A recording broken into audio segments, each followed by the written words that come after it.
ലതയുടെ വാക്കുകൾ കേട്ട രാമചന്ദ്രൻ അവയെ കെട്ടിപ്പുണർന്നു. തൻ്റെ ഇരുമിഴികളും നിറഞ്ഞൊഴുകി. ഇന്നേ വരെ താൻ സ്നേഹത്തോടെ ഒന്ന് നോക്കാത്തവളാണ് തന്നെ സ്നേഹം കൊണ്ട് മൂടിയേക്കുന്നത്. ഇനിയുള്ള കാലം ഒന്നിച്ച് മുന്നോട്ടെന്നൊരു ചിന്തയും അയാളിൽ ഉടലെടുത്തു. അന്നാദ്യമായി അയാൾ അവരുടെ നെറ്റിയിൽ സ്നേഹത്തോടെ ചുംബിച്ചു. ഇരുവരുടെ മിഴികൾ നിറഞ്ഞൊഴുകി. ഒരിക്കലും തനിച്ചാക്കില്ല എന്ന് പറയാതെ പറഞ്ഞു ഇരുവരും. ആശുപത്രിയിലെ നടപടികളൊക്കെ കഴിഞ്ഞതും ബോഡി വിട്ടുകൊടുത്തു. മഹിയേട്ടാ, ഞങ്ങളെന്നാ പോവുകയാണ്. രേവതി കണ്ണീരോടെ പറഞ്ഞു. ഞങ്ങളും വരാം. വേണ്ട, ആരുമല്ലാഞ്ഞിട്ട് കൂടിയും ഇത്രയും ചെയ്തു തന്നു. അവിടെയുള്ളവർ സ്നേഹത്തോടെ പെരുമാറിയതുമൊക്കെയും ഇനിയും ബുദ്ധിമുട്ടിപ്പിക്കേണ്ട എന്ന് കരുതി. ഞങ്ങൾക്കൊരു ബുദ്ധിമുട്ടും ഇല്ല. തളരരുത്, മുന്നോട്ട് തളരാതെ ജീവിക്കണം. ഞങ്ങളും വരാം. എതിരൊന്നും പറയണ്ട. മഹാദേവൻ അത്രയും പറഞ്ഞുകൊണ്ട് സിദ്ധുവിൻ്റെ അരികിലേക്ക് പോയി. അങ്ങനെ ദേവനും മഹാദേവനും രേവതിയുടെ നാട്ടിലേക്ക് അവരുടെ കൂടെ പോയി. പാർവതിയെയും സിദ്ധുവിൻ്റെ അമ്മയെയും സിദ്ധു വീട്ടിലേക്ക് കൊണ്ടുപോയി. എന്താ നന്ദേട്ടാ ഈ ആലോചിക്കുന്നത്? മുറിയിലേക്ക് വന്ന കല്ലു ആലോചനയോടെ ഇരിക്കുന്ന നന്ദനെ നോക്കി ചോദിച്ചു. ഒന്നുമില്ല, വന്നിട്ടൊരു മാസം ആകാറായില്ലേ. അമ്മയും അച്ഛനും ആശ്രമത്തിൽ നിന്ന് 2 ദിവസം കഴിഞ്ഞാൽ വരും. ഏതുകൊണ്ടുവരും? നമുക്ക് നമ്മുടെ വീട്ടിലേക്ക് പോകണ്ടേ? പോകണം. ചിന്നുവിനും സന്തോഷമാകും. നല്ലൊരു ദിവസം നോക്കി ഈ ആഴ്ച തന്നെ നമ്മുടെ വീട്ടിലേക്ക് കയറാം. നമ്മുടെ മാത്രം കൊച്ചു സ്വർഗത്തിലേക്ക്. അവളെ ചേർത്ത് പിടിച്ച് നന്ദൻ പറഞ്ഞു. കല്ലുവും തൻ്റെ പ്രാണനെ ചേർത്ത് പിടിച്ചു നിന്നു. ഇനിയുള്ള സന്തോഷമുള്ള നാളുകളെ വരവേൽക്കാൻ അവർ തയ്യാറായി. അടുത്തൊരു പുലർക്കാലവും കൂടി വരവായി. മഹാദേവനും ദേവനാരായണനും തിരികെ വീട്ടിലെത്തിയപ്പോൾ രാത്രി ആയിരുന്നു. ചടങ്ങുകളൊക്കെ കഴിഞ്ഞാണ് വന്നത്. അധികം ആരും തന്നെ ഇല്ലാത്തത് കൊണ്ട് അധിക നേരം ബോഡി വെച്ചില്ല. മോളെ പാറു, മഹി ഇന്നലെ എപ്പോഴാണ് വന്നത്? 12 മണിയൊക്കെ ആയി അച്ഛാ. ചായ ആയോ മോളെ? വന്നോളൂ അച്ഛാ, എല്ലാം എടുത്തു വച്ചിട്ടുണ്ട്. പാർവതി അച്ഛനും അമ്മയ്ക്കുള്ള ഭക്ഷണം വിളമ്പി വെച്ചു. അവരത് കഴിച്ചു കഴിഞ്ഞതും എഴുന്നേറ്റു.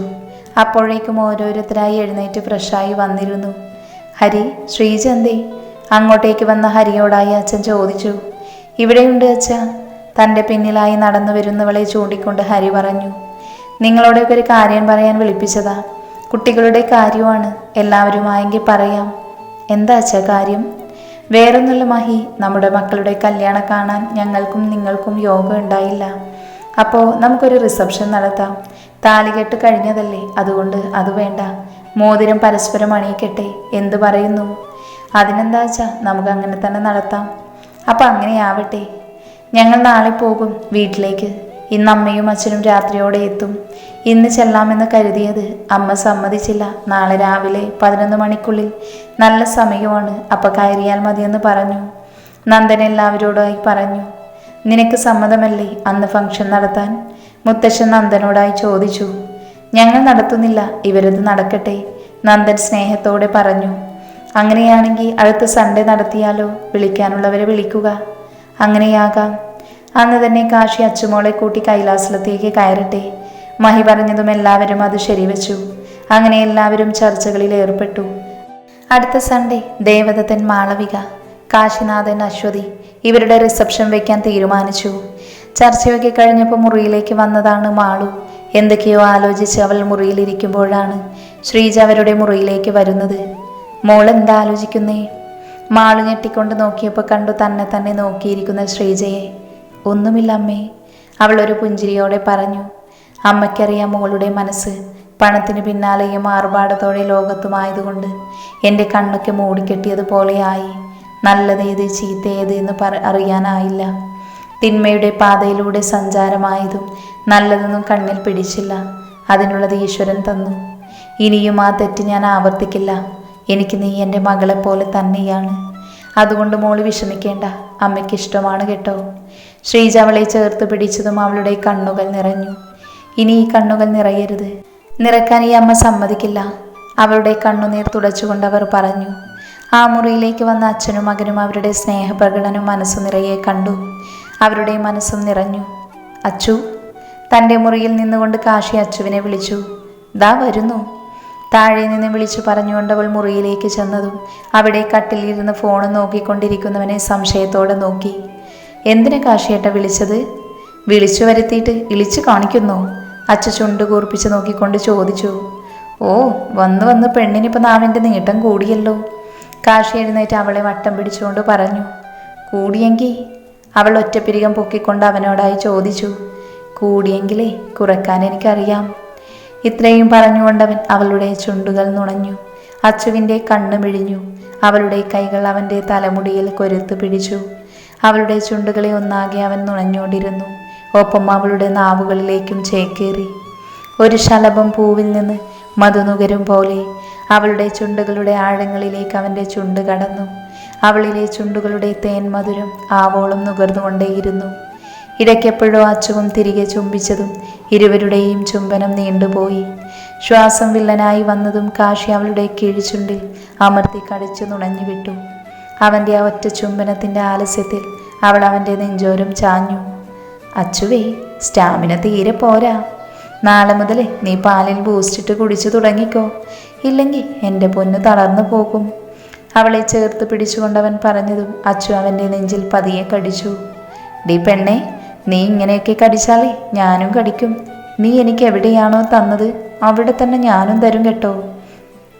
അവൻ കള്ളച്ചിരിയോടെ പറഞ്ഞതും അവൾ അവനെ കണ്ണും തള്ളി നോക്കി നിന്നുപോയി. റിസപ്ഷനിലെ ഡ്രസ്സ് എടുക്കാൻ വന്നിരിക്കുകയാണ് മഠത്തിൽ വീട്ടുകാരെല്ലാവരും. അവരുടെ തന്നെ ഷോപ്പിലാണ് വന്നിരിക്കുന്നത്. ലഹങ്കയൊന്നും വേണ്ട എന്ന് ആദ്യമേ മാളവും അച്ചുവും പറഞ്ഞതുകൊണ്ട് സാരിയാണ് എടുത്തത്. അതിന് മാച്ചായി ചെറുക്കന്മാർക്കും എടുത്തു. നന്ദനും കല്യാണിയും അവരുടെ വീട്ടിലേക്ക് പോയിരുന്നു. നന്ദൻ്റെ അമ്മ കല്ലുവിനെ വളരെ സ്നേഹത്തോടെ ചേർത്ത് പിടിച്ചു. ചിന്നുവിൻ്റെ സന്തോഷം അതെല്ലാവരിലും സന്തോഷമാണ് ഉണ്ടാക്കിയത്. അന്ന് നഷ്ടപ്പെട്ടതൊക്കെ നന്ദൻ്റെ കഴിവിൻ്റെ പരമാവധി അവൻ തിരിച്ചു പിടിച്ചു. അമ്മയ്ക്കും അച്ഛനും തൻ്റെ 2 മക്കളെക്കുറിച്ച് അഭിമാനം തോന്നി. അന്ന് അങ്ങനെയൊക്കെ നടന്നപ്പോൾ തകർന്നു പോയിരുന്നു അവർ. തൻ്റെ മകൻ്റെ അവസ്ഥയോർത്ത് ഒരുപാട് വിഷമിച്ചിരുന്നു. ഇപ്പോൾ അവർക്ക് സന്തോഷം തോന്നി. ഡ്രസ്സും ഓർണമെൻസും ഒക്കെ എടുത്ത് രാത്രിയായി അവർ വീട്ടിലേക്ക് എത്തുമ്പോൾ പുറത്തു നിന്നും ഭക്ഷണമൊക്കെ കഴിച്ചു വന്നതുകൊണ്ട് സ്ത്രീകൾക്ക് അടുക്കളയിൽ കയറേണ്ടി വന്നില്ല. വീട്ടിലെത്തി ഫ്രഷായി കഴിഞ്ഞ് കുറച്ചു നേരം എല്ലാവരും ഒന്നിച്ചിരുന്ന് വർത്തമാനം പറഞ്ഞു. നാളെ തൊട്ട് എല്ലാവരെയും വിളിച്ചു തുടങ്ങണം. ഓഡിറ്റോറിയം, ഫുഡ്, ഡെക്കറേഷൻ ഇതൊക്കെ ചെയ്യാനുള്ള ചർച്ചകളായിരുന്നു അവിടെ നടന്നത്. എല്ലാം പറഞ്ഞു സെറ്റ് ചെയ്തതും എല്ലാവരും കിടക്കാനായി പോയി. പിറ്റേന്നായിരുന്നു പവിത്രയെ കോടതിയിൽ ഹാജരാകേണ്ട ദിവസം. സിദ്ധു രാവിലെ തന്നെ കോടതിയിലേക്ക് പുറപ്പെട്ടു. പോലീസ് ജീപ്പിൽ നിന്നും ഇറങ്ങിയ പവിത്ര ചുറ്റും നോക്കി. തന്നെ നോക്കി നിന്ന രേവതിയെ കണ്ടതും അവളുടെ കണ്ണുകൾ വിടർന്നു. രേവതിയെ നോക്കി കാണുകയായിരുന്നു തൻ്റെ ഉറ്റ കൂട്ടുകാരിയെ, തൻ്റെ കൂടപ്പിറപ്പിനെ. 2 ദിവസം കൊണ്ട് തന്നെ പവിത്ര ആകെ ക്ഷീണിച്ചു. കണ്ണിനു ചുറ്റും നേരിയ രീതിയിൽ കറുപ്പ് ബാധിച്ചു. കണ്ണുകളിൽ വിഷാദമുണ്ടെങ്കിലും തന്നെ കണ്ടപ്പോൾ വിടർന്ന കണ്ണുകൾ രേവതി ശ്രദ്ധിച്ചു. അധികം തിരക്കൊന്നും ഉണ്ടായിരുന്നില്ല കോടതി വളപ്പിൽ. വനിതാ പോലീസുകാർ പവിത്രയെ അകത്തേക്ക് കൊണ്ടുപോയതും രേവതി അവരുടെ പിന്നാലെ പോയി. അകത്തിരുന്ന രേവതി പവിത്രയുടെ കേസിനായി കാത്തിരുന്നു. എന്തൊക്കെയോ മനസ്സിലുറപ്പിച്ചുകൊണ്ടുള്ള ഇരിപ്പായിരുന്നു രേവതിയുടേത്. ഇതേ സമയം ലക്ഷ്മിയമ്മ തൻ്റെ വീട്ടിൽ എന്തൊക്കെയോ ആലോചനയോടെ ഇരിക്കുകയായിരുന്നു. പുറത്താരോ കോളിംഗ് ബെല്ലടിച്ചതും അവർ പതിയെ എഴുന്നേറ്റ് വാതിൽ തുറന്നു നോക്കി. പോസ്റ്റ്മാനായിരുന്നു. തൻ്റെ പേരിൽ ഒരു കത്ത്. അവരത് വാങ്ങി അകത്തേക്ക് വന്നു. ആരാ എനിക്ക് കത്തിപ്പോൾ അയച്ചിരിക്കുന്നത് എന്ന ചിന്തയോടെ അവർ അത് തുറന്ന് വായിക്കാൻ തുടങ്ങി. കത്തിൻ്റെ അവസാനമായതും അവരുടെ കണ്ണുകൾ നിറഞ്ഞൊഴുകി. അവർ വേഗം തൻ്റെ ഫോൺ എടുത്ത് രേവതിയെ വിളിച്ചു. പക്ഷേ ഫോൺ സ്വിച്ച് ഓഫ് ആയിരുന്നു. അവരിനി എന്ത് ചെയ്യുമെന്ന് ആലോചിച്ചിരിക്കുമ്പോഴായിരുന്നു സിദ്ധുവിനെ ഓർമ്മ വന്നത്. വേഗം തന്നെ തൻ്റെ കൂട്ടുകാരി ഭദ്രാദേവിയെ വിളിച്ച് നമ്പർ വാങ്ങി. സിദ്ധുവിനെ വിളിച്ചു. എന്നാൽ സിദ്ധുവിൻ്റെ ഫോൺ സൈലൻ്റ് ആയതുകൊണ്ട് അവൻ ഫോൺ ബെല്ലടിച്ചതറിഞ്ഞില്ല. ലക്ഷ്മിയുടെ കണ്ണുകൾ നിറഞ്ഞു. അവർ ഒന്നുകൂടെ തൻ്റെ കയ്യിലിരുന്ന കത്തിലേക്ക് നോക്കി. പ്രിയപ്പെട്ട ലക്ഷ്മി അമ്മയ്ക്ക്, ഈ കത്ത് കയ്യിൽ കിട്ടുമ്പോൾ ഞാൻ ജീവനോടെ ഉണ്ടാകില്ല. കാരണം എനിക്ക് വയ്യമ്മേ ഒറ്റയ്ക്ക് നീറി ജീവിക്കാൻ. പവിത്രയെ ഞാൻ ഒത്തിരി ഇഷ്ടപ്പെട്ടിരുന്നു. എൻ്റെ കൂടെ പിറപ്പിനെ പോലെ കൊണ്ട് നടന്നിരുന്നത്. എന്നിട്ടും അവളിൽ നിന്നുണ്ടായ കാര്യങ്ങൾ എനിക്ക് വിഷമമുള്ളതാണ്. ആദ്യത്തെ തവണ ഞാൻ ക്ഷമിച്ചു. കാരണം എൻ്റെ കെട്ടിയോനായിരുന്നു കാശിനോട് ആർത്തി ഉണ്ടായിരുന്നത്. അവളിൽ ഓരോരോ ദുഷിച്ച ചിന്തകളും ഉണ്ടാക്കി. അവളുടെ ഭാഗത്തിനേക്കാൾ കൂടുതൽ എൻ്റെ കെട്ടിയോൻ്റെ ഭാഗത്ത് തെറ്റായതുകൊണ്ട് ഞാൻ ക്ഷമിച്ചത്. പക്ഷേ ഇപ്പോൾ എനിക്കെൻ്റെ മകളെ നഷ്ടപ്പെട്ടു. ഇതവൾ അറിഞ്ഞുകൊണ്ടല്ലെങ്കിലും തെറ്റ് തന്നെയാണ്.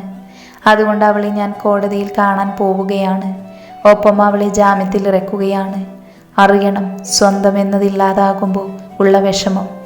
എൻ്റെ മരണം കൺമുൻപിൽ കണ്ട് നീറി അവൾ ജീവിക്കണം. ഇതാണ് ഞാൻ അവൾക്ക് കൊടുക്കുന്ന ശിക്ഷ. ഞാൻ ചെയ്യുന്നത് തെറ്റാണെങ്കിൽ പൊറുക്കണം. ഇതിലും വലിയ ശിക്ഷ ആർക്കും കൊടുക്കാൻ കഴിയില്ല, ഒരു നിയമത്തിനും സാധിക്കില്ല എന്ന് രേവതി. തൻ്റെ മകൾ അല്ല, വളർത്തുമകൾ. കാരണം എത്രയോ പേരുടെ ജീവനാണ് പോയത്. ഞങ്ങൾ ചെയ്ത തെറ്റിന് ഈശ്വരൻ തന്ന ശിക്ഷയാ. പക്ഷേ ഒന്നും അറിയാത്തവരും ഇതിൽ പെട്ടുപോയെന്ന് ഓർക്കുമ്പോൾ വിഷമം തോന്നുന്നു. ലക്ഷ്മിയമ്മ കണ്ണീരോടെ ഓർത്തു. ഇതേ സമയം കോടതിയിൽ നിന്നും ഇറങ്ങിയ പവിത്ര രേവതി കൂട്ടിക്കൊണ്ട് നടന്നു. രേവു, ഞാൻ അറിഞ്ഞുകൊണ്ടല്ല രേവു. പവിത്ര പൊട്ടിക്കരഞ്ഞു. അറിയാം പവി, പക്ഷേ നീ ചെയ്തത് തെറ്റല്ല എന്ന് നിനക്ക് തോന്നുന്നുണ്ടോ? ഒന്നും അറിയാത്ത ആ കുട്ടിയെ കൊല്ലാൻ നോക്കിയത് തെറ്റല്ലേ? ഗായുമോൾക്ക് ഒത്തിരി ഇഷ്ടമായിരുന്നു കാശിയെ. അവൾ കരഞ്ഞു പറഞ്ഞതുകൊണ്ടാണ് ഞാൻ അവനെ അവൾക്ക് വേണ്ടി നേടിക്കൊടുക്കാൻ നോക്കിയത്. എന്നിട്ട് നേടാൻ പറ്റിയോ പവി? സ്നേഹം അത് പിടിച്ചു വാങ്ങേണ്ടതല്ല, അത് മനസ്സറിഞ്ഞ് പകർന്നു കിട്ടേണ്ടതാണ്. എങ്കിലതിന് മാധുര്യം ഉണ്ടാവുകയുള്ളൂ, ജീവിതം സന്തോഷമാവുകയുള്ളൂ. പിടിച്ചു വാങ്ങുന്ന സ്നേഹം അത് പറിച്ചെടുത്ത പൂ പോലെയാണ്, അതിലൊന്നും ഒരു മാധുര്യവും ഉണ്ടാവുകയില്ല. രേവതി വേദനയോടെ പറഞ്ഞു. നീ ഇവിടെ സ്നേഹം പിടിച്ചു വാങ്ങിക്കൊടുക്കാനാണ് നോക്കിയത്. കാശിയുടെ ഇഷ്ടം അത് അശ്വതിയാണ്, ഒരിക്കലും ഗായു ആകില്ല. അവളെ അവൻ സ്വീകരിക്കുകയുമില്ല. ഇതൊക്കെ അറിഞ്ഞിട്ടും നിങ്ങളത് പിന്നാലെ തന്നെ പോയി. നീയും അവളെ തിരുത്തിയില്ല. എന്നോടൊരു വാക്ക് പോലും ഇതിനെക്കുറിച്ച് പറഞ്ഞിട്ടുമില്ല. എന്നിട്ടെന്തായി ഒരുവളെ കൊല്ലാൻ വെച്ചത്? ഗായുവിന് തന്നെ കിട്ടി. എൻ്റെ മകൾ ഒന്ന് ഉപദേശിച്ച് നല്ല രീതിയിൽ കൊണ്ടുവന്നിരുന്നുവെങ്കിൽ നന്നായേനെ. അല്ലെങ്കിൽ എന്നോട് പറഞ്ഞിരുന്നുവെങ്കിൽ ഞാൻ പറഞ്ഞു മനസ്സിലാക്കിയേനെ. ഇപ്പം നഷ്ടം എനിക്കല്ലേ, ഒറ്റക്കായില്ലേ ഞാൻ. രേവു കരയാതെ, ഞാനില്ലേ കൂടെ. നിന്റെ വിഷമം അതെനിക്കും സഹിക്കുന്നില്ല. കരയാതെ. ഇല്ല പവി, ഇനി എൻ്റെ കണ്ണുകൾ നിറയില്ല. നിനക്ക് സ്വന്തമെന്നതില്ലാതാകുമ്പോഴുള്ള വേദന എന്തെന്നറിയോ? രേവതി പവിത്രയെ നോക്കി പറഞ്ഞതും പവിത്ര അവളെ നോക്കി. കണ്ണിലത്രയും ദേഷ്യം നിറച്ചുകൊണ്ടവൾ ചോദിച്ചതും പവിത്രയിൽ നടുക്കമുണ്ടായി. എന്നാൽ ഞൊടിയിടയ്ക്കുള്ളിൽ രേവതി ചീറിപ്പാഞ്ഞു വന്ന ലോറിക്ക് മുന്നിലേക്ക് എടുത്തു ചാടിയതും പവി അലറി വിളിച്ചു. രേവതിയുടെ ചോര അവളുടെ മുഖത്ത് തെറിച്ചു. തൻ്റെ മുന്നിൽ കിടന്ന് പിടഞ്ഞു പിടഞ്ഞു മരിക്കുന്നവളെ കണ്ടതും പവിത്ര തളർന്നു വീണു. തൻ്റെ ഫോൺ ബെല്ലടിക്കുന്നത് കേട്ടാണ് ലക്ഷ്മിയമ്മ ചിന്തയിൽ നിന്നും കണ്ണു തുറന്നത്. സിദ്ധു കോളിംഗ് എന്ന് കണ്ടതും അവർ എടുത്തു. ലക്ഷ്മിയമ്മേ, രേവതി ആൻറ്റി ഒരു ആക്സിഡൻറ്റിൽ മരിച്ചുവല്ലേ? ലക്ഷ്മിയമ്മ സിദ്ധു പറയുന്നതിന് മുന്നേ പറഞ്ഞു. സിദ്ധു മൂളി. പവിത്ര, അവളോ? ലക്ഷ്മിയമ്മ സിദ്ധുവിനോടായി ചോദിച്ചു. മാനസിക നില തെറ്റി. പവിത്ര ആൻറ്റിയുടെ മുന്നിൽ വെച്ചാണ് രേവതി ആൻറ്റി പാഞ്ഞു വന്ന ലോറിക്ക് മുന്നിൽ ചാടിയത്. ആ ഷോക്കിൽ മാനസിക നില തെറ്റി ആശുപത്രിയിൽ വെച്ച് ഒരുപാട് വയലൻസ് കാണിച്ചതുകൊണ്ട് മെൻ്റൽ ആശുപത്രിയിലേക്ക് മാറ്റി. അവിടുത്തെ സെല്ലിൽ ഇട്ടേക്കാൻ പറഞ്ഞേക്ക്. എനിക്ക് ഇനി അങ്ങനെയൊരു മകളില്ല. കാണുകയും വേണ്ട, ഒന്നറിയുകയും വേണ്ട. രേവതിയുടെ ബോഡി നാട്ടിലെത്തിക്കാൻ മോനെ കൊണ്ട് സാധിക്കുമെങ്കിൽ ചെയ്തു തരാമോ? സിദ്ധു അവർ പറഞ്ഞതിന് സമ്മതിച്ചതും ലക്ഷ്മിയമ്മ ഫോൺ വെച്ചു. മെൻ്റൽ ആശുപത്രിയിലെ ഒരു മുറിയിൽ രേവതിയെ വിളിച്ചുകൊണ്ട് പവിത്രയും ഇരുന്നു. ചെയ്തു കൂട്ടിയ പാപങ്ങളുടെ ഫലം ഇനിയുള്ള കാലം ഒരു മാനസിക രോഗിയായി ആ മുറിയിൽ കഴിയേണ്ടി വരുന്നതായിരുന്നു. ചെയ്തു കൂട്ടിയ പാപങ്ങൾ കഴുകിക്കളയാൻ എത്ര വലിയ പുണ്യപ്രവൃത്തി ചെയ്താലും മതിവരില്ല. എത്ര നല്ലവളായാലും അതിൻ്റെ അനന്തരഫലം അത് അനുഭവിക്കുക തന്നെ ചെയ്യും. ഇന്നാണ് റിസപ്ഷൻ. അതിനുള്ള ഒരുക്കങ്ങൾ ഓഡിറ്റോറിയത്തിൽ നടക്കുന്നത്. രാവിലെ എല്ലാവരും അവരുടെ കുടുംബക്ഷേത്രത്തിൽ പോയി. അത് കഴിഞ്ഞ് തിരികെ വന്നതും അച്ചുവിനെയും കാശിയെയും കൈലാസത്തിലേക്ക് കൊണ്ടുപോയി. പാർവതി കൊടുത്ത നിലവിളക്കം പിടിച്ച് അവർ വലതുകാല് വെച്ച് കൈലാസത്തിലേക്ക് കയറി. ഇതേ സമയം ദത്തനും മാളവികയും അവരുടെ വീട്ടിലേക്ക് കയറി ചെന്നു. ഉച്ചക്ക് അവർ മഠത്തിൽ വീട്ടിൽ ഒത്തുകൂടി. അച്ചുവിനെയും മാളുവിനെയും ഒരുക്കാൻ ആളുകൾ വന്നു. ചെറുക്കന്മാരെ ഒരുക്കാൻ കൂട്ടുകാരുമെത്തി. വധൂവരന്മാരുടെ ഒരുക്കങ്ങൾ കഴിഞ്ഞതും അവർ മുറിയിൽ നിന്നും പുറത്തിറങ്ങി. എല്ലാവരുടെയും കണ്ണുകൾ അച്ചുവിനെയും ആളുവിനെയും കണ്ടു വിടർന്നു. അത്രയും സുന്ദരികളായിരുന്നു. അച്ചു മെഹന്തി കളറിലെ സ്റ്റോൺ വർക്ക് സാറ്റിൻ സാരി ആയിരുന്നു ഉടുത്തത്. Malu sea green mirror work georgette സാരിയുമായിരുന്നു. രണ്ടുപേരെയും സാരിയിൽ കാണാൻ സുന്ദരികളായിരുന്നു. അവരുടെ അതേ കളറിലായിരുന്നു കാശിയുടെയും ദത്തൻ്റെയും ഷർട്ടിൻ്റെ കളർ. വീട്ടിൽ നിന്നും കുറച്ച് ഫോട്ടോസൊക്കെ എടുത്തതിന് ശേഷമാണ് അവർ ഓഡിറ്റോറിയത്തിലേക്ക് പോയത്. അവർ ഓഡിറ്റോറിയത്തിലെത്തിയതും പരിപാടികൾ ആരംഭിച്ചിരുന്നു. വധൂവരന്മാരെ സ്റ്റേജിലേക്ക് ക്ഷണിച്ചു. കേക്ക് കട്ടിംഗ് നടത്തി. ചെറിയ രീതിയിൽ ഡാൻസും പരിപാടിയും പാട്ടുമൊക്കെയായി ഫംഗ്ഷൻ തുടർന്നു. പിന്നെ അതിൻ്റെ ഇടയ്ക്ക് അവരുടെ ഫോട്ടോ സെക്ഷൻ കഴിഞ്ഞതും വന്നവരുടെ കൂടെ ഫാമിലി ഫോട്ടോയും എടുത്തു. രാത്രി 11 മണിയോടെ പരിപാടികൾ തീർന്നു. തിരിച്ചു വീട്ടിലെത്തിയവർ ആകെ അവശയായിരുന്നു. വന്നപാടെ ഫ്രഷായി എല്ലാവരും കിടന്നു. പിറ്റേന്ന് രാവിലെ തന്നെ കാശിയും അച്ചുവും തിരുവാണിപുരത്തേക്ക് പോയി. ഇന്ന് തൊട്ട് അച്ചുവിനെ കോളേജിൽ പോകണം. അച്ചുവിനെ കോളേജിലാക്കിയാണ് കാശി അവരുടെ വീട്ടിലേക്ക് വന്നത്. കാശിയെ കാത്തു ദേവിയമ്മ അവിടെ ഉണ്ടായിരുന്നു. അച്ചുമോൾ എന്തേ കാശി? ദേവിയമ്മ വീട്ടിലേക്ക് കയറി വന്ന കാശിയോടായി ചോദിച്ചു. അവളെ കോളേജിലാക്കിയിട്ടാണ് ഞാൻ ഇങ്ങോട്ട് വന്നത്. യാത്രാക്ഷീണം ഉണ്ടാകില്ലടാ, നാളെ തൊട്ട് പോയാൽ മതിയായിരുന്നു. ഈ ആഴ്ച കഴിഞ്ഞാൽ എക്സാം തുടങ്ങുകയാ, പോയില്ലെങ്കിൽ ശരിയാകില്ല. ലച്ചുവിൻ്റെ അടുത്തുനിന്ന് പഠിപ്പിച്ച പോർഷനൊക്കെ വാങ്ങിയിട്ടുണ്ട്. ഇന്ന് മുതൽ ഇരുത്തി പഠിപ്പിക്കണം പെണ്ണിനെ, ഇല്ലെങ്കിൽ പഠിക്കില്ല, മടിച്ചിയായിട്ടുണ്ട്. പിന്നെ ഇനി മുതൽ എക്സാം കഴിയുന്നവരെ ദേവിയമ്മ കുറച്ച് ബുദ്ധിമുട്ടാകുമോ? രാത്രിയിലേക്ക് ഫുഡ് വേണ്ടി വരും. അവൻ മടിച്ചു പറഞ്ഞു. പോടാ ചെക്ക, എനിക്കൊരു ബുദ്ധിമുട്ടുമില്ല. എൻ്റെ മക്കളും കൂടിയല്ല നിങ്ങൾ. നീ ഒന്നും ഉണ്ടാക്കേണ്ട, രാവിലത്തെയൊക്കെ ഞാൻ കൊണ്ടുവന്ന് തന്നോളാം. അവളെ പഠിപ്പിച്ചോ. ഇന്നത്തെ കാലത്ത് പെൺകുട്ടികൾക്ക് വിദ്യാഭ്യാസവും ജോലിയും വേണം. ഞാൻ വീട്ടിലേക്ക് ചെല്ലട്ടെ, നീ ഒന്ന് വിശ്രമിക്ക്. ഉച്ചയ്ക്ക് ഫുഡ് വേണ്ടാട്ടോ, ഞാൻ അവൾക്ക് വാങ്ങിക്കൊടുത്ത കൂട്ടത്തിൽ വാങ്ങിയിരുന്നു. ദേവിയമ്മ അവനെ സ്നേഹത്തോടെ തലോടിക്കൊണ്ട് വീട്ടിലേക്ക് പോയി. കാശി മുറിയിലേക്കും. എല്ലാം വൃത്തിയാക്കിയിട്ടിട്ടുണ്ട് ദേവിയമ്മ. അതുകൊണ്ട് കാശിക്ക് പ്രത്യേകിച്ച് അവിടെ ഒന്നും ചെയ്യേണ്ടി വന്നില്ല. അവനൊന്ന് ഫ്രഷായതും കുറച്ചു നേരം കിടന്നു. കോളേജിൽ അച്ചുവിന് എക്സാം തീയതിയും പഠിക്കേണ്ട പോർഷനും കിട്ടി. ക്ലാസ്സിലിരിക്കുമ്പോൾ ചിന്ത മൊത്തം കാശിയെക്കുറിച്ചായിരുന്നു. മനസ്സില്ലാ മനസ്സോടെ അച്ചു ക്ലാസ്സിലിരുന്നത് തന്നെ. ലച്ചുവിന് അവളുടെ ഇരുത്തം കണ്ട് ചിരി വന്നു. എന്തിനാടി ഇരുന്ന് കിണിക്കുന്നേ? ലച്ചുവിൻ്റെ ചിരി കണ്ടതും അച്ചു ദേഷ്യത്തോടെ ചോദിച്ചു. അല്ല, എങ്ങനെ നടന്നിരുന്ന കൊച്ച, പഠിച്ച് ജോലി വാങ്ങി സ്വന്തം കാലിൽ നിൽക്കണം, അങ്ങനെ എന്തൊക്കെയോ ആഗ്രഹങ്ങൾ പറഞ്ഞിരുന്നു. ഇപ്പം ഇരിക്കുന്ന നോക്കിക്കേ, മടിച്ചിയായിട്ട്. പോടി. അച്ചു ലച്ചുവിനെ പുച്ഛിച്ചു തള്ളി. നീ എക്സാമിൻ്റെ കാര്യമോർത്ത് വിഷമിക്കേണ്ട അച്ചൂസേ. നീ വരാത്ത ദിവസത്തെ എല്ലാ നോട്ട്സും നിന്റെ കെട്ടിയോൻ എന്ന കാശിനാഥൻ എന്നോട് അയച്ചു കൊടുക്കാൻ പറഞ്ഞിരുന്നു. ഞാൻ അന്നത്തെ അയച്ചു കൊടുത്തിട്ടുണ്ട്. ഇന്നു മുതൽ നിനക്ക് നിന്റെ കെട്ടിയോൻ്റെ വകയായിരിക്കും ക്ലാസ് എടുപ്പും റിവിഷനും. ലച്ചു വിളിച്ചുകൊണ്ട് പറഞ്ഞു. എടി സാമദ്രോഹി, എനിക്കിട്ടു വെച്ചല്ലേ പാരാ. അയ്യടി, നിന്റെ കെട്ടിയോൻ എന്നെ ഭീഷണിപ്പെടുത്തി വാങ്ങിയതാ, ലച്ചു നിഷ്കളങ്കതയോടെ പറഞ്ഞു. ഓ, ഇനി അവിടെ ചെല്ലുമ്പോഴും പഠിക്കണമല്ലോ, അച്ചു വിഷമത്തോടെ പറഞ്ഞു. അച്ചുവിൻ്റെ ഇരുത്തം കണ്ടതും ലച്ചുവിന് വീണ്ടും ചിരി വന്നു. അച്ചു ലച്ചുവിനെ നോക്കി പേടിപ്പിച്ചു. അന്നത്തെ ക്ലാസ് കഴിഞ്ഞതും അച്ചു ലച്ചുവിനെയും വലിച്ചുകൊണ്ട് ബസ് സ്റ്റോപ്പിലേക്ക് ഓടി. എങ്ങനെയെങ്കിലും വീട്ടിലെത്തി കാശിയെ കണ്ടാൽ മതിയെന്നായിരുന്നു അച്ചുവിൻ്റെ മനസ്സിൽ. വീട്ടിലെത്തി അച്ചുവിന് ദേവിയമ്മ ചായയും പലഹാരവും കൊടുത്തു. കുറച്ചു നേരം വിശേഷമൊക്കെ പറഞ്ഞിരുന്നതും പുറത്തേക്ക് പോയ കാശി തിരികെ വന്നു. കാശിയോട് വർത്താനം പറഞ്ഞവർ പോയതും അച്ചു കാശിയെ ഒളി കണ്ടിട്ട് നോക്കി. എന്നിട്ടൊന്നും അറിയാത്ത പോലെ അവൾ അടുക്കളയിലേക്ക് പോകാൻ തുടങ്ങിയതും കാശിയുടെ വിളി അവളുടെ കർണപടത്തിലെത്തി. അച്ചു, നീ എങ്ങോട്ടാ പോകുന്നേ? കാശി അവളെ നോക്കിക്കൊണ്ട് ചോദിച്ചു. അത് രാത്രിയിലേക്ക് ഫുഡ് ഉണ്ടാക്കണ്ടേ, അതിന് അടുക്കളയിലേക്ക് പോകുക, അച്ചു നിഷ്കളങ്കതയോടെ പറഞ്ഞു. അതെ, ഉണ്ണിയച്ഛൻ കൊണ്ടുവരും. നിന്റെ എക്സാം കഴിയുന്നത് വരെ ദേവിയമ്മ ഉണ്ടാക്കി കൊടുത്തു വിട്ടോളാമെന്ന് പറഞ്ഞിട്ടുണ്ട്. അതുകൊണ്ട് എൻ്റെ പൊന്നുമോള് പോയി ബുക്കൊക്കെ എടുത്തു വെച്ചിരിക്ക്. ഞാനൊന്ന് ഫ്രഷായി വന്നു കഴിഞ്ഞാൽ പഠിപ്പിക്കാം. മുറിയിലേക്ക് നടക്കവേ കാശി പറഞ്ഞു. ഞാൻ തനിച്ചിരുന്ന് പഠിച്ചോളാം. അവന് പിന്നാലെ പറഞ്ഞുകൊണ്ട് അച്ചുവൻ നടന്നു. അങ്ങനെ വേണ്ടല്ലോ മോളെ, നീ തനിച്ചിരുന്നാലേ പഠിക്കില്ല. ഞാൻ വരുന്നവരെ തനിച്ചിരുന്ന് പഠിച്ചോ. അത്രയും പറഞ്ഞുകൊണ്ട് കാശി ഫ്രഷാകാൻ കയറി. അച്ചു അവനെ നോക്കി കോക്കറി കാണിച്ച് ചവിട്ടിത്തുള്ളി ബുക്കൊക്കെ എടുത്തു വെച്ച് പഠിക്കാൻ തുടങ്ങി. കാശി ഫ്രഷായി വന്നതും പഠിപ്പിക്കാൻ തുടങ്ങി.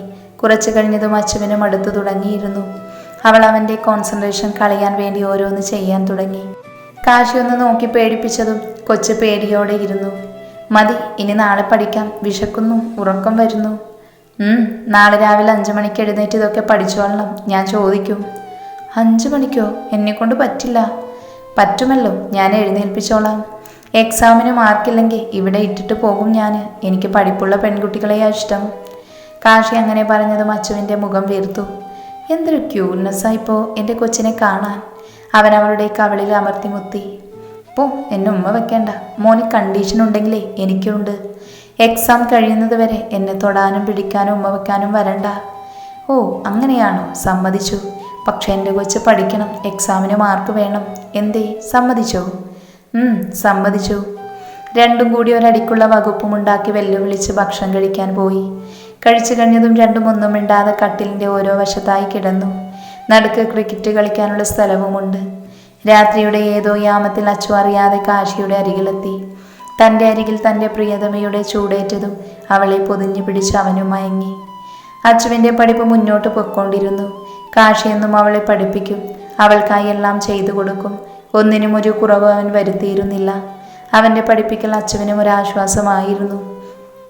അത്രയും ഭംഗിയോടെ മനസ്സിലാക്കും വിധം അവൻ പഠിപ്പിച്ചിരുന്നത്. അച്ചു കോളേജിൽ പോകുന്ന സമയങ്ങളിൽ അവൻ അവൻ്റെ പറമ്പിലേക്ക് ഇറങ്ങും. അവിടെ പണിക്ക് വരുന്നവരുടെ കൂടെ അവനും ഇറങ്ങി പണിയും. രാത്രിയിൽ അച്ചുവിനെ പഠിപ്പിക്കും. അവൾ ഉറങ്ങുമ്പോൾ ഉറങ്ങും, അവൾ ഉണരുമ്പോൾ എഴുന്നേൽക്കും. അവൾക്കൊപ്പമായിരുന്നു അവൻ്റെ മനസ്സും. ഇതിനിടയിൽ ഒരു ദിവസം വരുണും റിയയും വലിയ മാമയും ചിത്രയും വന്നിരുന്നു. റിയയ്ക്കിത് 9 മാസമായിരുന്നു. വരുണിന് കാശ് റെഡിയാക്കി കൊടുത്ത ജോലി വളരെ ഭംഗിയോടെ മുന്നോട്ട് കൊണ്ടുപോകുന്നുണ്ട്. ജീവിക്കാൻ അവൻ പഠിച്ചു. അതിൻ്റെ ഉന്നമനം അവൻ്റെ കുടുംബത്തിനുണ്ടായിരുന്നു. വാമികയെ അന്വേഷിച്ച് പിന്നെ ആരും തന്നെ പോയിരുന്നില്ല. ചിത്രയ്ക്ക് മെഡിസിനൊക്കെ ഉണ്ട്, ഒപ്പം കീമോയും.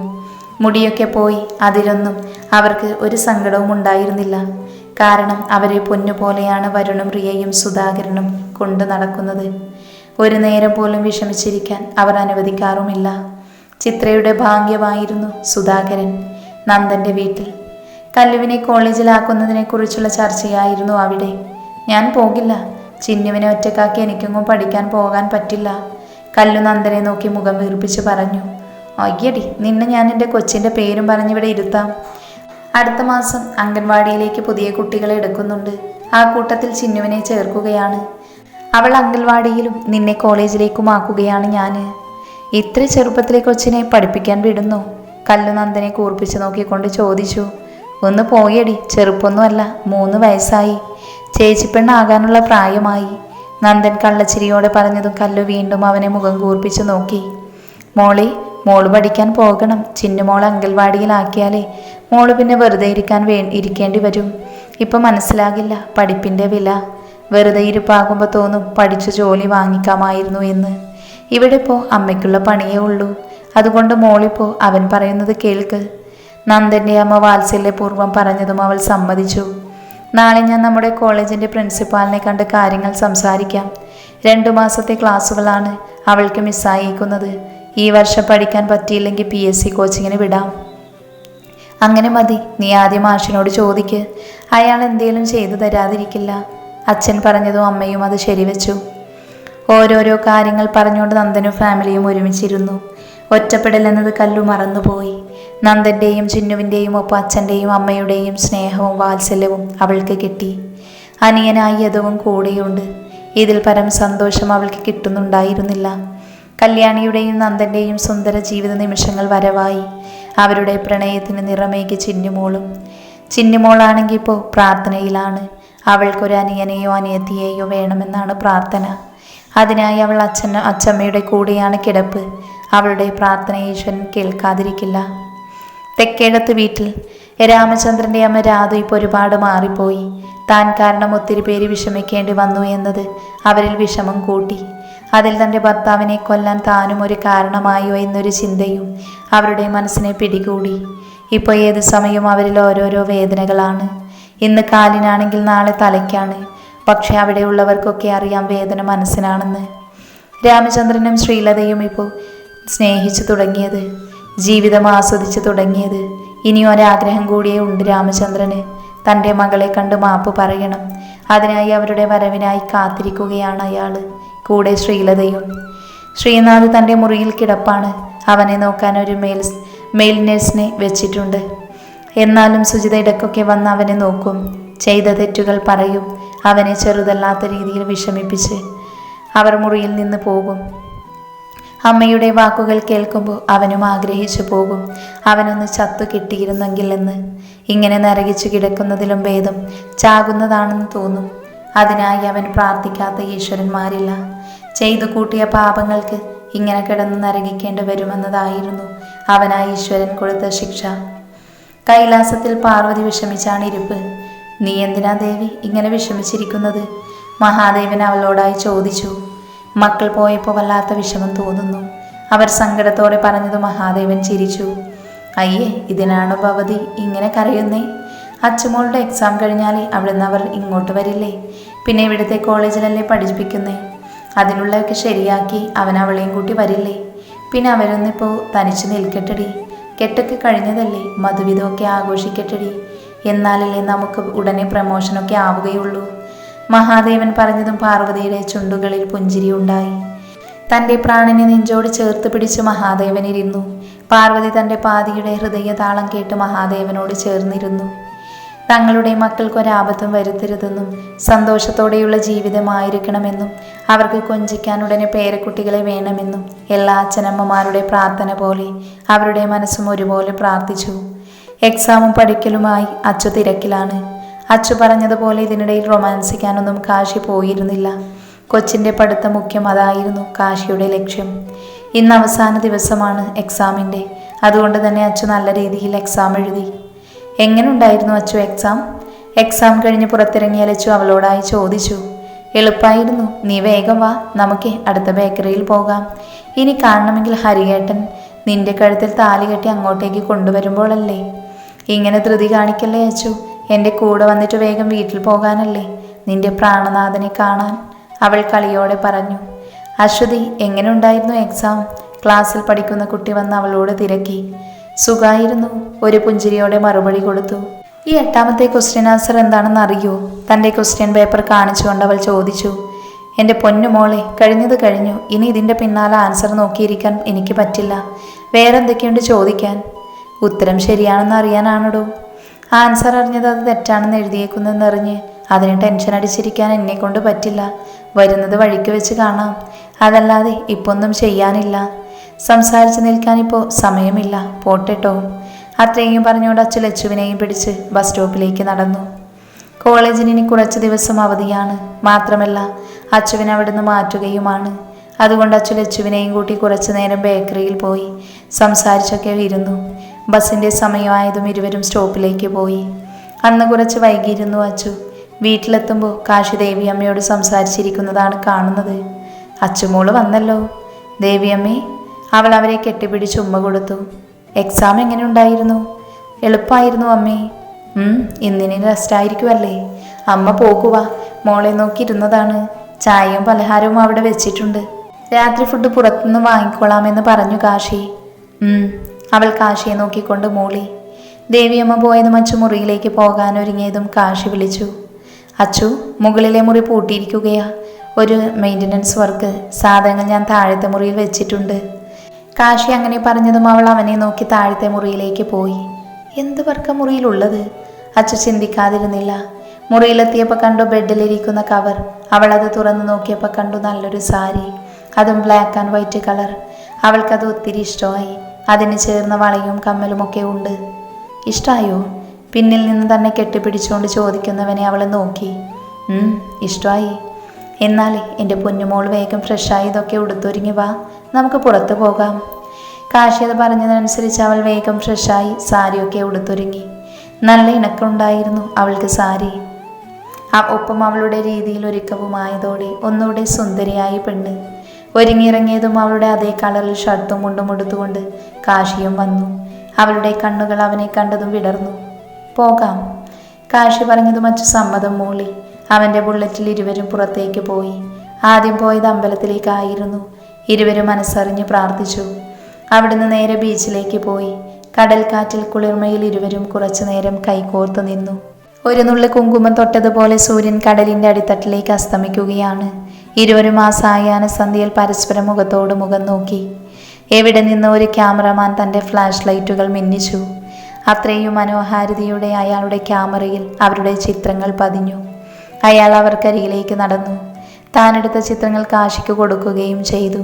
അച്ചുവിൻ്റെ കണ്ണുകൾ വിടർന്നു. ആ ചിത്രം കണ്ടതും ആരോ വരച്ചു വെച്ചതുപോലെ ഉണ്ടായിരുന്നു. കാശിയും അച്ചുവും അയാളോട് കുറച്ചു നേരം സംസാരിച്ചു. നന്ദിയും പറഞ്ഞു. അയാൾ പോയതും ഇരുവരും പതുക്കെ നടന്നു. കാശിയേട്ടാ, അച്ചു പ്രണയാതുരമായി വിളിച്ചു. പറവണ്ണേ, എന്നെ എത്രത്തോളം ഇഷ്ടമുണ്ട്? അവളുടെ ചോദ്യം കേട്ടതും അവൻ അവളെ തനിക്ക് അഭിമുഖമായി നിർത്തി. എൻ്റെ ജീവനാണ് അച്ചു നീ, ജീവൻ്റെ ജീവൻ. ഈ ഹൃദയം തുടിക്കുന്നത് പോലും നിനക്ക് വേണ്ടിയാണ്. നഷ്ടപ്പെട്ടു എന്ന് കരുതി വിഷമിച്ചിരിക്കുന്ന എനിക്ക് മുന്നിൽ എൻ്റെ മഹാദേവൻ എനിക്കായി തന്ന നിധിയാണ് നീ. അവൻ പറഞ്ഞത് മനസ്സിലാകാത്ത വണ്ണം അവൾ നിന്നതും ഒരു ചിരിയോടെ അവളെ ചേർത്ത് പിടിച്ച് നടന്നുകൊണ്ട് പറഞ്ഞു തുടങ്ങി കാശിനാഥൻ്റെ പ്രണയകഥ.